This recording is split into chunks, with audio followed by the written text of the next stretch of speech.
고린도후서 1장 1절에서 11절까지 봉독하겠습니다. 하나님의 뜻으로 말미암아 그리스도 예수의 사도된 바울과 형제 디모데는 고린도에 있는 하나님의 교회와 또 온 아가야에 있는 모든 성도에게 하나님 우리 아버지와 주 예수 그리스도로부터 은혜와 평강이 있기를 원하노라 찬송하리로다.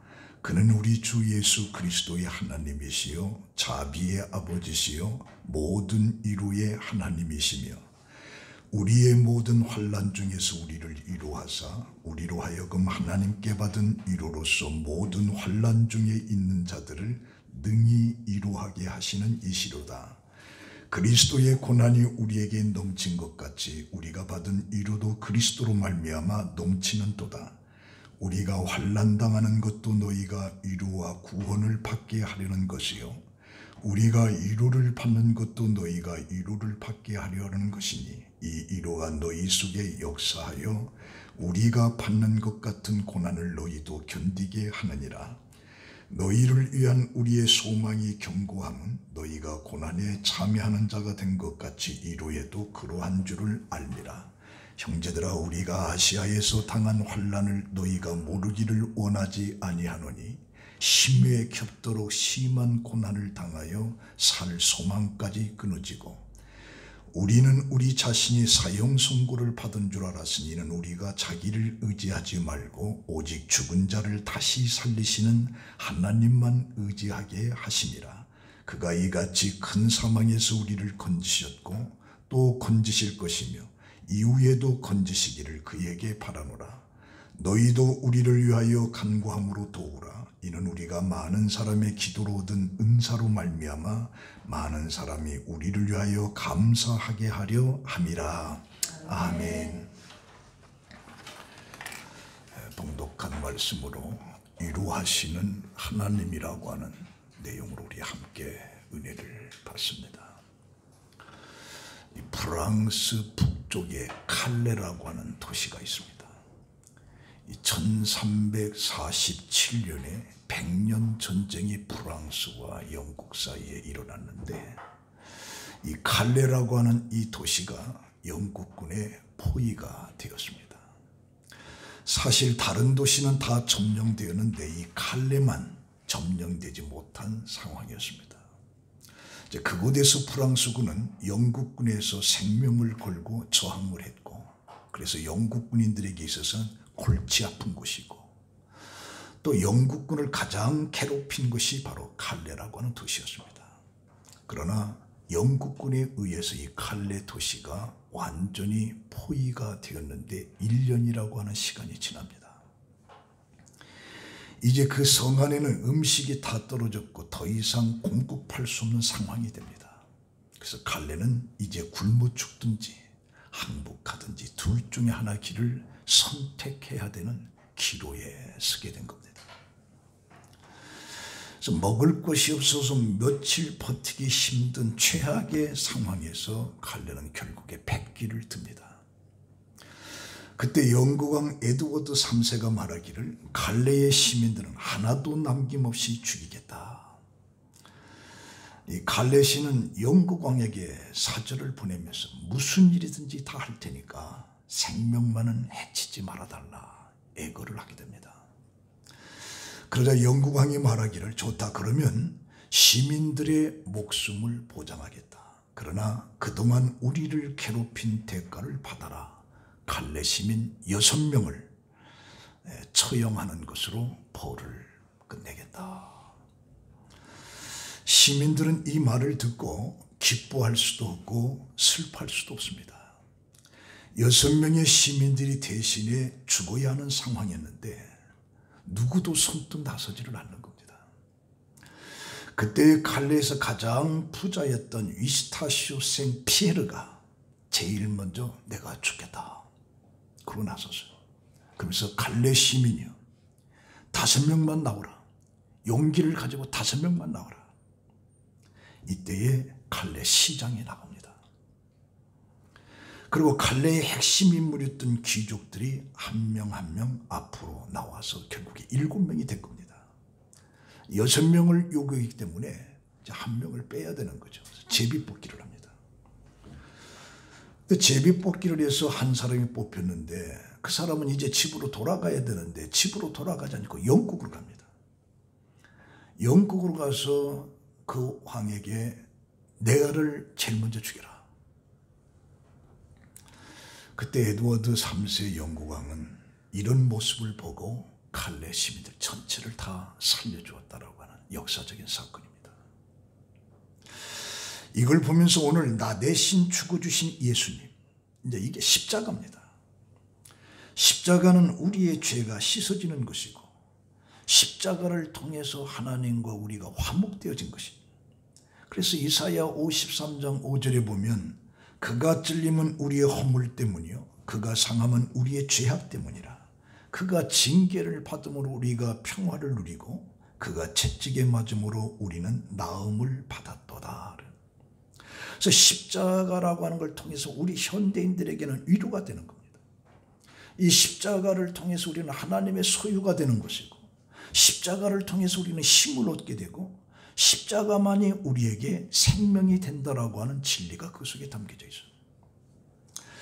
오늘 읽은 말씀의 이 고린도후서는 사도 바울이 세 번째 고린도 교회를 방문을 앞두고 기록된 서신인데 1절, 2절에는 문안 인사를 드리게 됩니다. 그리고 3절에 가서는 바울이 찬송하리로다 라고 하는 감탄을 하는데 바울이 찬양하는 그 하나님을 다양하게 표현하고 있는 게 3절입니다. 첫째는 그는 우리 주 예수 그리스도의 하나님이라. 이전까지는 전부 다 여호와 하나님, 전능하신 하나님 그렇게 표현을 했어요. 그런데 예수 그리스도의 그 십자가를 통해서 예수 그리스도의 아버지 이렇게 바꿔지는 거예요. 그래서 에베소서 1장 3절에 보면 하나님 곧 우리 주 예수 그리스도의 아버지, 베드로전서 1장 3절에 우리 주 예수 그리스도의 아버지라고 하나님을 사용하고, 그래서 지금까지는 유대의 전능하신 하나님, 여호와 하나님으로 표현했던 것이 이제 예수 그리스도의 아버지라고 하는 것으로 표현이 되면서 예배가 진행되고 있는 것을 우리가 보게 됩니다. 또 하나는 하나님은 자비의 아버지라. 바울이 생생하게 체험했던 자비로우신 하나님에 대한 묘사인데 이 자비라고 하는 것은 불쌍하다, 긍휼하다라고 하는 말이 다 포함되어 있습니다. 그러니까 바울은 하나님을 자비 하나님, 긍휼의 하나님, 우리를 불쌍히 여기시는 하나님으로 표현을 해주고 있습니다. 그리고 세 번째는 하나님은 위로의 하나님이라. 단순히 환난 가운데 위로받았다라고 하는 의미뿐이 아니라 환난으로부터 구원받았다라고 하는, 건짐을 받았다라고 하는 의미가 그 속에 담겨져 있습니다. 이걸 보면서 우리 기독교를 고난의 종교라고 말합니다. 히브리서 11장을 우리가 믿음의 장이라고 얘기하면서도 사실은 고난의 장이기도 합니다. 왜냐하면 이제 믿음과 고난의 관점 속에서 히브리서 11장을 보면 억울하게 형으로부터 죽임을 당한 아벨로부터 노아, 아브람, 이삭, 야곱, 요셉, 모함, 나합, 기드온, 바락, 삼손, 입다, 다윗, 사무엘 여러 사람들이 쭉 나옵니다.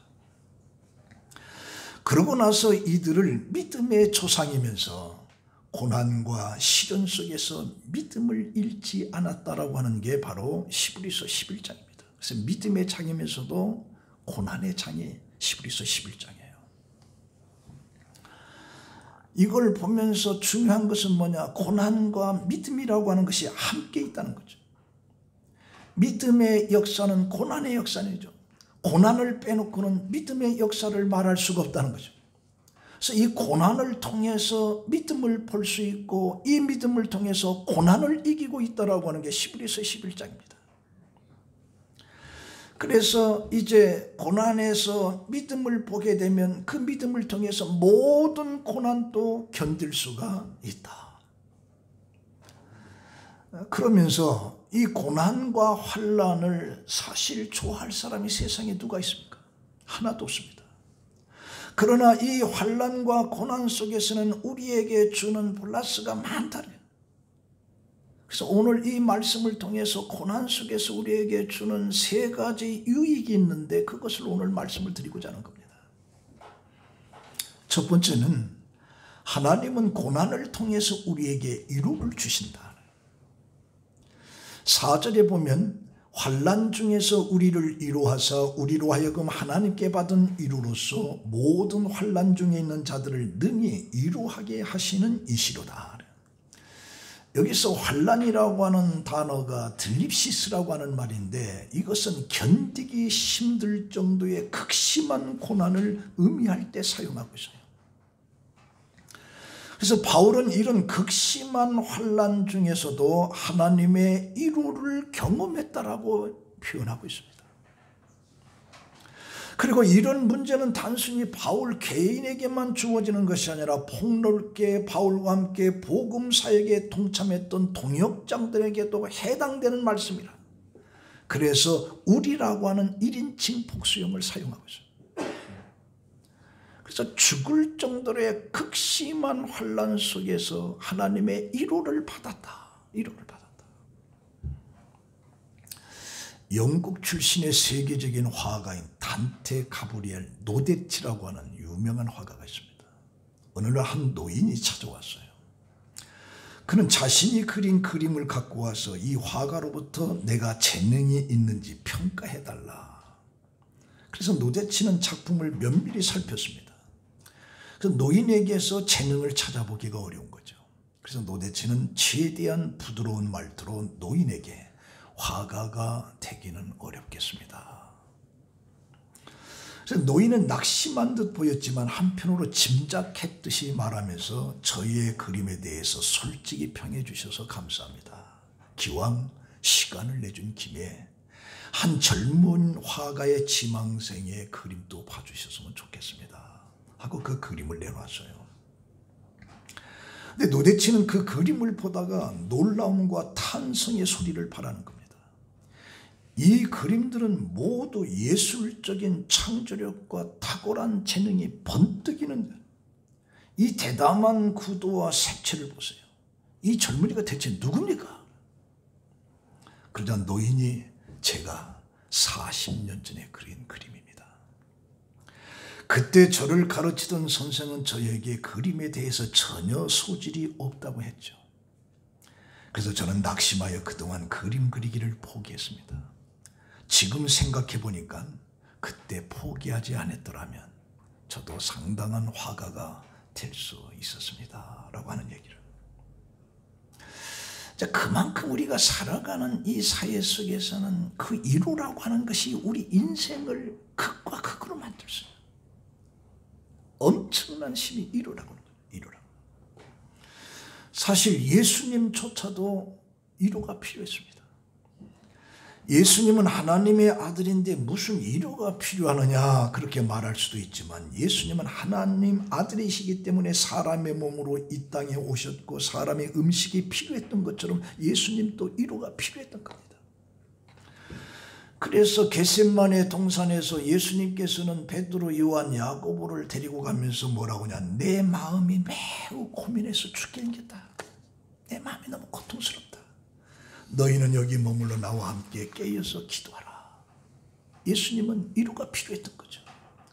그런데 제자들은 예수를 전혀 위로해 주지 못했어요. 6월절에 예수님이 마르다의 집에서 대접받을 때 마리아는 지극히 비싼 향유고 순전한 나드 한 그릇을 가져다가 예수의 발에 붓고 자기 머리털로 예수의 발을 다 닦았어요. 그 향유 냄새가 집에 가득했습니다. 그 나드 기름은 그 시대에 굉장히 비싼 향유입니다. 처녀가 시집 가기 전에 이 나드 기름을 준비해서 지참금으로 가져가는 풍습이 거기 있는 거예요. 근데 이 나드 기름값이 300데나리입니다. 한 데나리온이 노동자 하루 임금이에요. 그럼 1년 노동금이 1년 노동. 이 엄청난 것을 예수에게 쏟아부은 거죠. 시집 가려고 준비했던 것을 옥합에 담아두었던 것을 가져와서 깨트려서 예수에 붓고 자기 머리털로 닦고 발을 닦아주는 거기에서 우리는 말로 표현할 수 없는 예수님에 대한 사랑과 흠모와 헌신이 들어있는 거죠. 여기서 예수님은 위로를 받는 거예요. 그런데 가룟 유다가 큰 소리칩니다. 왜 그 비싼 것을 허비하느냐? 가난한 사람들에게 나눠주면 더 좋았을 텐데. 그때 예수님께서 뭐라고 하느냐? 그 여인을 꾸짖지 말라. 그가 내게 너무 좋은 일을 했다. 그러면서 내가 십자가에 죽는 것을 이루어 주기 위해서 미리 기름을 부어주셨다라고 하는 의미 속에서 예수님께서는 그 여인을 칭찬을 해준 거죠. 이 여인의 헌신적인 이 사랑의 이 행위가 예수에게는 너무 큰 위로가 된 거예요. 그래서 위로라고 하는 것은 큰 희생을 감당할 수 있는 겁니다. 위로를 받은 남편은 가족을 위해서 생명을 바쳐서 일합니다. 위로를 받은 아내는 가정을 위해서 어떠한 희생도 하는 겁니다. 위로를 받은 국민은 나라와 민족을 위해서 어떤 희생도 하는 겁니다. 그러나 위로를 받지 못하면 될 대로 되라. 자포자기가 되는 거죠. 그래서 내가 위로를 받는 것과 위로를 받지 못하는 건 엄청난 차이점이 있습니다. 교회라고 하는 것은 많은 사람들이 왔다가 교회를 떠나가게 돼요. 우리 지난주에는 좀 사람이 모인 것 같지만 오늘은 좀 이쪽이 더 텅 비었죠, 텅 비어. 제가 올 때도 오늘은 좀 텅 비었겠다. 그러면서 한쪽 구석이 조금 마음이 좀 찌잔합니다. 찌잔해요. 그러나 중요한 것은 뭐냐? 이 교회라고 하는 것은 먼저 믿는 자들이 위로를 해주는 것이 교회다. 교회 와서 위로받지 못하고 희망을 얻지 못하면 그가 어디 가서 위로를 받겠습니까? 교회는 죄를 짓고 좌절과 절망과 고통하는 자들이 와서 변화를 받고 위로받는 것이 바로 교회입니다. 병들고 가난한 자들이 고독한 자들이 와서 위로받는 것이 교회라고요. 근데 그런 교회로부터 내가 위로를 받지 못할 때 어디로 가라는 거야? 어디로?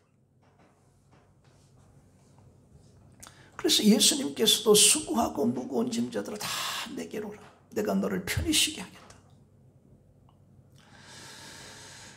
그런데 중요한 것은 뭐냐? 이 기독교는 고난의 환난의 피난처가 아닙니다. 왜 그냥 사도행전 12장 22절에 보면 우리가 하나님 나라에 들어가려면 많은 환난을 겪어야 된다. 이 교회 속에 들어오면 환난의 도피처가 아니라 오히려 환난을 많이 받아야 된다. 환난을 많이 받아야 되는 그 환난 속에서 하나님의 위로가 없으면, 성도와 성도 사이에 위로가 없다고 하면, 가족과 가족 사이에 위로가 없다면 어디 가서 살아요? 살 수가 없어요. 그래서 4절에 보면 우리의 모든 환난 중에서 우리를 위로하사 우리로 하여금 하나님께 받은 위로로서 모든 환난 중에 있는 자들을 능히 위로하게 하시는 것이라. 먼저 믿는 우리가 하나님으로부터 위로를 받고 위로를 필요한 그들에게 위로를 해주어야 된다라고 하는 그 믿는 이들의 먼저 믿는 이들의 사명이 거기 주어진 거죠. 그래서 우리는 하나님의 위로받은 성도로서 위로받은 만큼 이웃에게 위로를 해줘야 돼요. 자, 우리 그런 맥락에서 옆 사람한테 힘내십시오. 자, 위로 좀 한번 해보시기 바랍니다.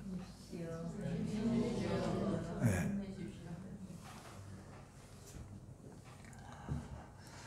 3절에서 7절까지 보면 위로라고 하는 말이 10번 나옵니다. 10번 나와요. 그만큼 환난 속에 있는 자에게 위로가 필요하다. 교회는 위로를 해줘야 된다. 위로를 해주지 못하는 것은 교회로서의 기능을 상실한 거다. 위로를 해줘야 된다.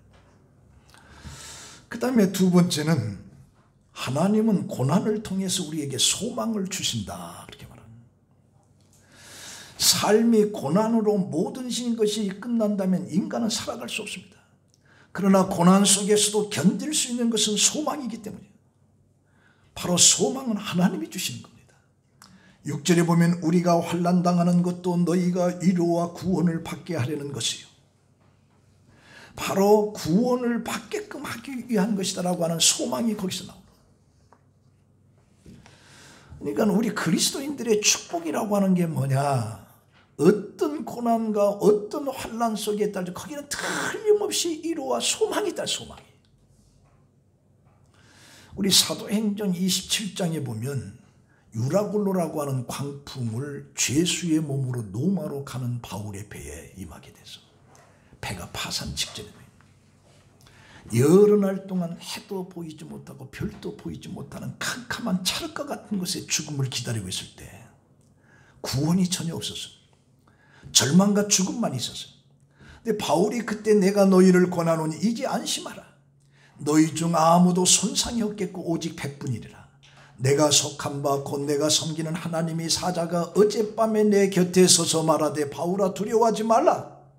내가 가이사 앞에 서야 하겠고 또 하나님께서 너와 함께 항해하는 자를 다 내게 주셨다 하였느니라. 그러므로 여러분이 안심하라. 나는 내게 말씀하신 그대로 되리라고 하나님을 믿노라. 그래서 그 배가 한 섬에 걸려서 구원을 받게 되는 거죠. 찰과 같은 그 태풍 속에서 비바람 속에서 절망만 있는 그곳에 하나님의 음성을 들은 거예요. 그러니 안심하라. 안심하라. 그래서 이런 환난 속에 하나님께서는 믿는 이들에게 소망을 주신다. 소망을. 우리 창세기 28장에 부엘세바에서 하란 땅으로 도망을 가는 그 야곱이 꿈속에 환상 중에 하나님을 보는 거죠. 그 하나님의 음성이 들려오기를 나는 아브라함의 하나님 이삭의 하나님이라. 내가 네 조상에게 약속했던 땅을 다 너에게 주겠다. 네가 돌아올 때까지 머리털 하나도 상하지 않겠다. 내가 너와 함께 하겠다. 아버지 곁을 떠나면서 절망 속에 있었던 그 야곱에게 하나님께서 희망으로 보여요. 희망으로. 그래서 야곱이 여기도 하나님이 계셨구나. 희망의 하나님을 찾게 된 거죠. 영국에 에드워드 모트라고 하는 사람이 있습니다. 그는 의지할 곳이 없는 고아 같은 사람이었어요. 어린 나이에 가구 공장에 들어가서 일을 했는데 그는 일을 마쳐도 따뜻하게 반겨줄 사람이 하나도 없어요. 그 일하고 나면 런던 거리를 쏟아내기가 일쑤였습니다. 그러던 어느 날 교회에 무심코 들어가서 하나님의 말씀을 들을 때 거기에서 그리스도를 알게 되고 그리스도를 통해서 소망을 갖게 되는 겁니다. 그는 예수 그리스도를 믿고 의지하게 되면서 그 모토의 인생관이 달라졌어요. 그때부터는 열심히 일하기 시작했고 주님을 위해서 열심히 일을 하게 된 거죠. 그래서 그는 그 가구공장 직공에서 가구공장 사장이 된 거예요. 어느 날 이 모토는 자기의 지난 과거를 생각하면서 하나님께서 자기의 베풀어 주신 사랑을 떠올린 거죠.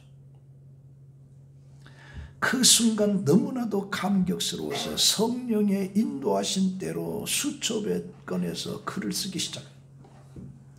그것이 바로 찬송가 539장입니다. 이 몸의 소망 무엔가 우리 주 예수뿐일세. 우리 주 예수밖에는 믿으리 아주 없도다. 굳건한 반석이시니 그 위에 내가 서리라. 그 위에 내가 서리라. 539장이에요. 이따 설교 끝나면 그 찬송 우리가 할 겁니다. 훗날에 세상에 의지할 것 없는 한 불쌍한 여인을 동료들과 함께 찾아가서 이 찬송을 불러주는 겁니다. 무섭게 바람 부는 밤 물결이 높이 설릴 때 우리 주 크신 은혜의 소망에 닿을 주리라. 세상에 믿던 모든 것 끊어질 그날 되어도 구주의 언약 믿사와 내 소망 서욱하리라. 굳건한 반석이시니 그에 내가 서리라. 그에 내가 서리라. 자기가 신 이 노래를 부르면서 그런 많은 은혜를 받았고 많은 사람들의 소망 가운데 그들이 살아난 거죠. 요즘 전 세계적으로 읽히는 동 하나를 소개하고자 합니다. 호주의 자연주의 작가인 나다니엘의 네첸메이어가 쓴 글이었고 노버트 잉페라가 그린 그림인데 부러진 부리 이 이야기입니다. 이것은 꼬마 참새 이야기입니다. 공원나무에서 살면서 부스러기를 주워 먹던 참새가 어느 날 부리가 부러지는 것입니다. 갑자기 찾아온 그 불행을 아무도 동정해 주지 않습니다.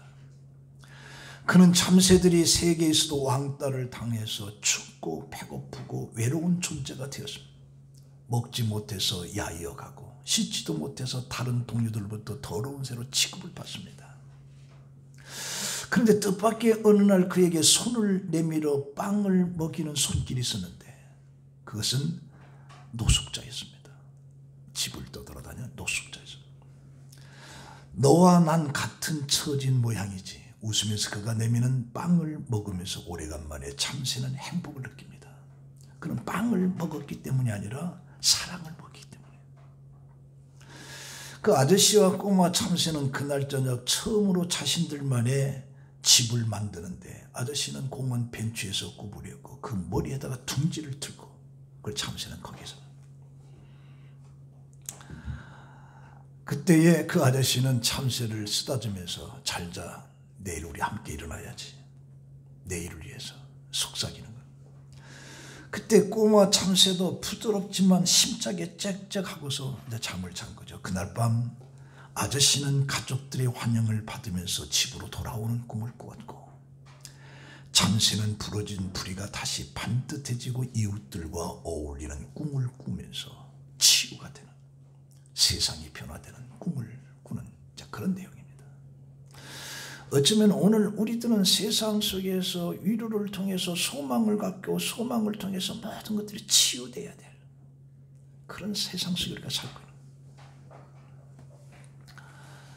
마지막으로 세 번째는 하나님은 고난을 통해서 하나님만 의지하게 하신다라고 하는 놀라운 진리가 그 속에 담겨져 있어요.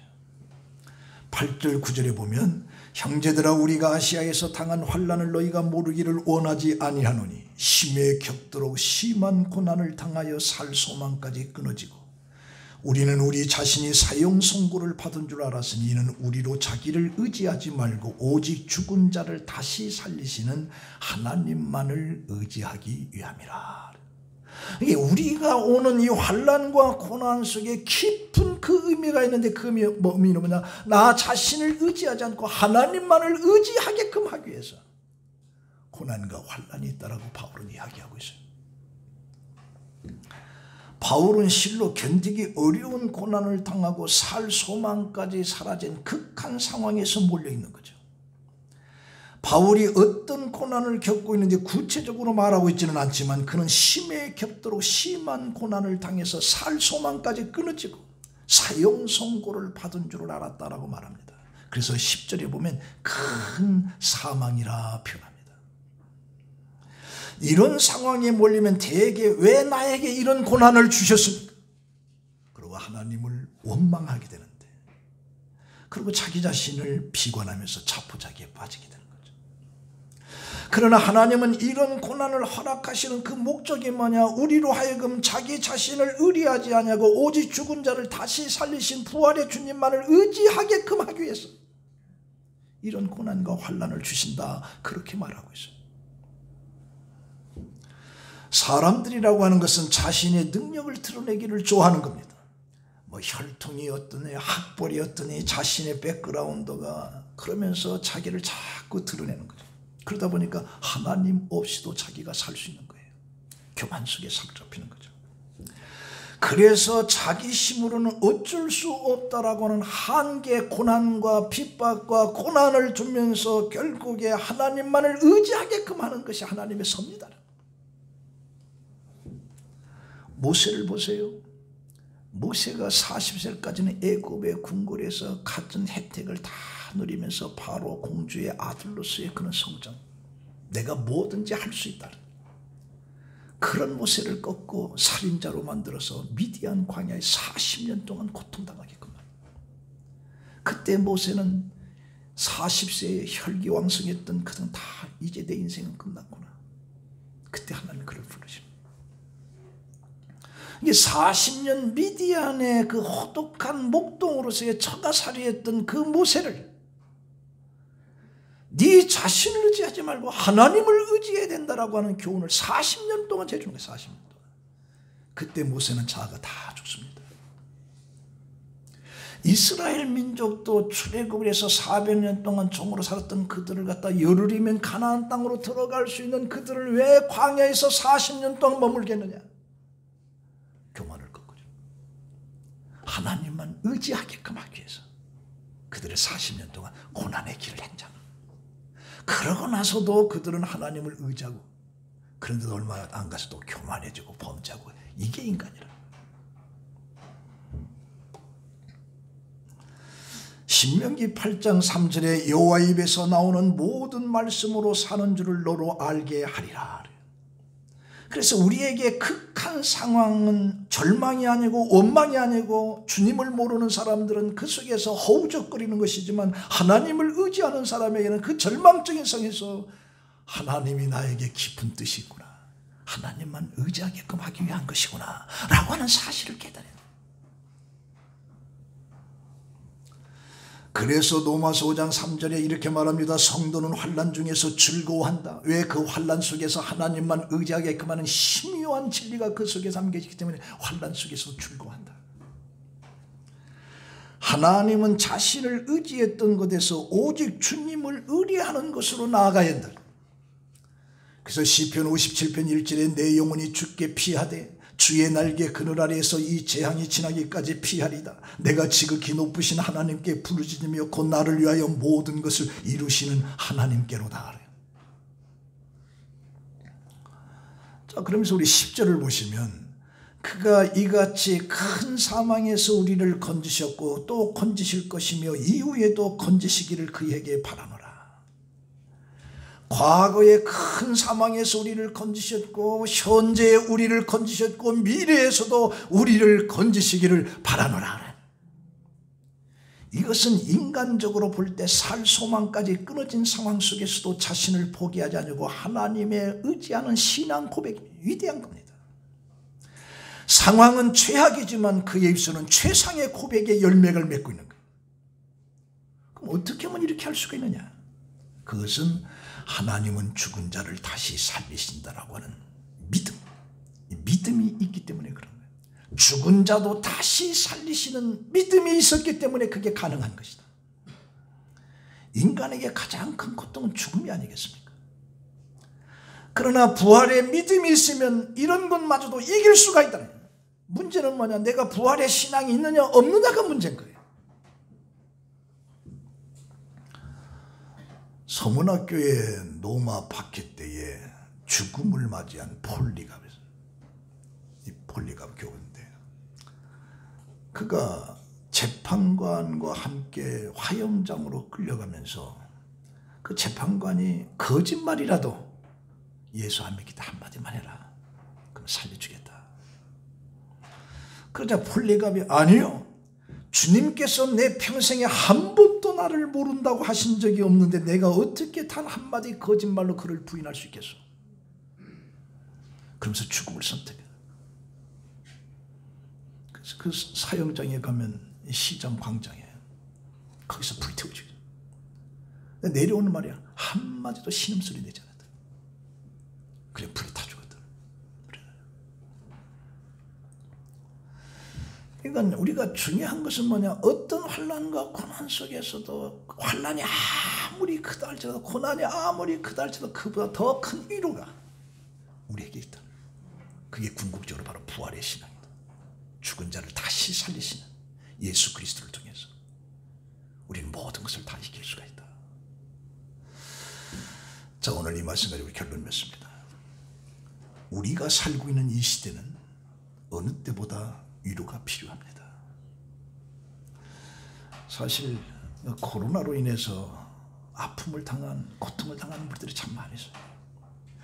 이게 또 4,000명대가 넘다 보니까 우리 주위에도 코로나로 인해서 고통을 당하고 신음당하는 사람들이 눈에 보이는 거죠. 200명, 300명 때는 나하고 거리가 먼 줄 알았어요. 한 4,000명 넘어가니까 가까운 사람들 중에서 격리해가지고 고통을 당하는 그런 모습들을. 근데 이런 때에 우리가 위로가 필요하다. 가난한 자들에게 위로가 필요하고, 슬픔을 당한 자들에게, 노인들에게, 백성들에게, 이웃에게, 젊은이들에게 우리는 전부 다 위로가 필요한 겁니다. 그래서 바울은 환난만을 얘기하지 않고 위로를 말하는 거죠. 환난과 고난, 죽을 정도의 죽음 직전까지 그런 환난을 얘기하면서도 그것으로 끝나지 않고 위로를 말하는 거죠.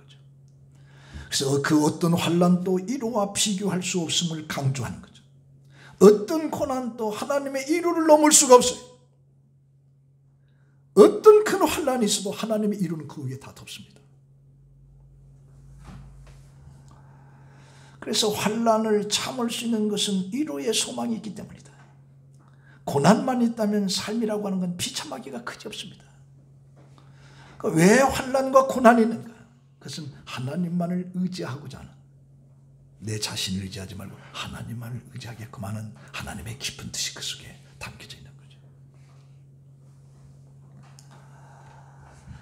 논 대리라고 하는 사람에게 여러 자녀가 하나 있어요. 여러 자녀가 있는데 그 중에 한 아이가 고민이 있는 거예요. 근데 그 고민이 있어서 어깨가 축 처져 있는, 삶의 의욕도 다 잃어버렸어. 근데 그 아버지는 그가 무엇 때문에 고민을 하는지를 알고 있는 거예요. 그러나 아들을 붙잡고 너 왜 그러느냐 그렇게 말할 수가 없는 거예요. 왜 그러냐? 이 문제는 자기 자신만이 해결할 수 있기 때문이에요. 아버지는 괴로워하면서 아들을 위로할 방법을 찾아 고민했으나 별 묘안이 떠오르지 않는 겁니다. 그래서 아들이 자고 있는 그 침대방 옆에 같이 누워 있는. 근데 할 말이 없어요. 끙끙 앓면서. 그 다음 날도. 그러다가 아버지는 아무 말도 안 했지만 아들은 자기 곁에 아버지가 같이 누워있다, 같이 신음하고 있다라고 하는 사실을 깨닫게 되면서, 그러면서 아버지의 그 따뜻한 마음에 용기를 얻으면서 아들이 회복이 되는 거죠. 그러면서 아들은 나는 혼자가 아니다. 내 곁에는 아버지가 계시다. 그러면서 그 아들이 다시 힘을 얻어서 회복이 되었다. 성도 여러분, 오늘 우리들은 삶 속에서의 급속도로 변화되는, 그래서 저는 요즘 보면서 이 단어를 기억하기 어려울 정도로 몇 별 희한한 단어들이 급속도로 드러나면서 세계의 어떤 시간의 흐름 빠름 엄청나죠. 이런 것 속에서 오늘 우리들은 소외를 느끼고 고독을 느끼고 삶의 고통을 느끼고, 그러나 중요한 것은 뭐냐? 아무리 그렇다면 그 곁에는 하나님이 계시더라.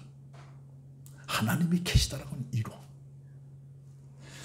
그 위로의 하나님, 내가 어떤 절망과 미래에 대한 어떤 불확실성의 어떤 고민과 급속도로 돌아가는 회전이 빠른 이 세계의 역사 속에 어떤 때는 막 아주 혼미스러울 정도거든요. 그럼에도 불구하고 내 곁에는 하나님이 계시다. 하나님이 나를 위로해 주신다 라고 하는 것을 느끼면서 세상을 사는 여러분들이 되시기를 예수의 이름으로 축원합니다. 기도하겠습니다. 하나님 감사합니다. 무엇이간데 고난과 삶의 어려움 속에 하나님의 위로가 넘치는지, 때론 그 위로를 내가 발견하지 못해서 좌절할 때가 있습니다. 그러나 우리의 눈을 뜨게 하시고 우리의 귀를 열게 하사 그 고난보다도 더 큰 위로가 하나님으로부터 우리에게 주어진다라고 하는 이 사실을 알고 세상을 담대하게 살아가는 우리 성도들이 되게 하여 주시옵소서. 예수님의 이름으로 기도합니다. 아멘.